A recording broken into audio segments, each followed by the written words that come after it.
La la la la la la la la la la la la la.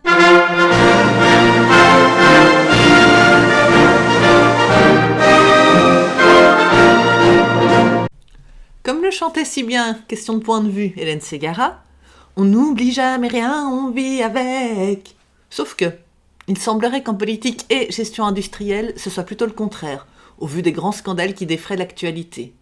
En France, on pourrait dire courage, Fillon, qui est décidément tombé sur le mauvais filon avec cette histoire d'emploi fictif.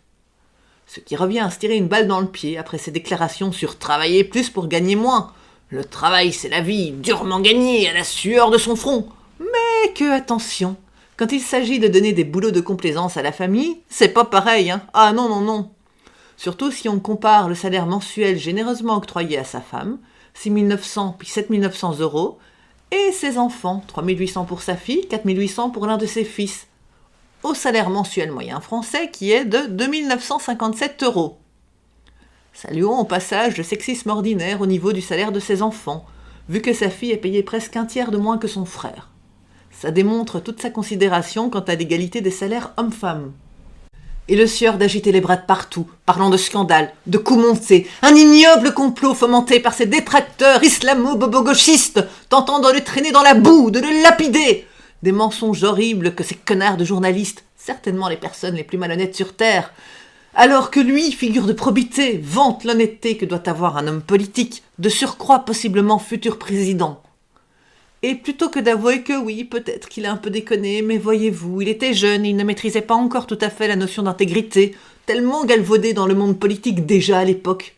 Et de faire profil bas et mea culpa, non, il faut qu'il hérisse ses plumes, criant tel l'infatué personnage qu'il est, drapé dans un honneur déjà déchiré, que c'est pas sa faute, mais toujours, toujours celle des autres. Je ne parlerai pas de sa concurrente, Marine Le Pen, dans le même genre de tourmente, qui prouve que la crapulerie fait fi du sexe des malhonnêtes, n'en déplaise à Fillon, et que devant l'appât de la redistribution de l'argent public à des proches, ils sont tous égaux.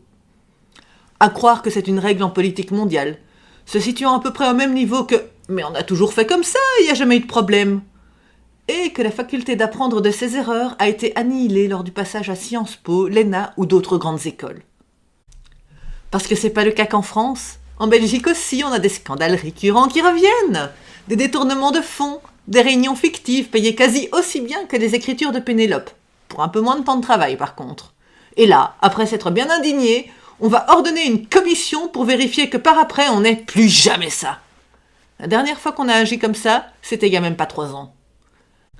Alors, si nos politiques ont bien compris, si on pouvait tout refaire, la suite de la chanson, balayer nos erreurs, on n'oublie jamais rien, on vit avec, a dû leur passer carrément au-dessus de leur ego monstrueux, trop occupés à jouer à Télémagouille, on s'en met plein les fouilles, plutôt que d'essayer d'aider le peuple dans sa globalité, à la place de leur petit électorat étriqué. Mais bon, après on se demandera pourquoi je suis misanthrope.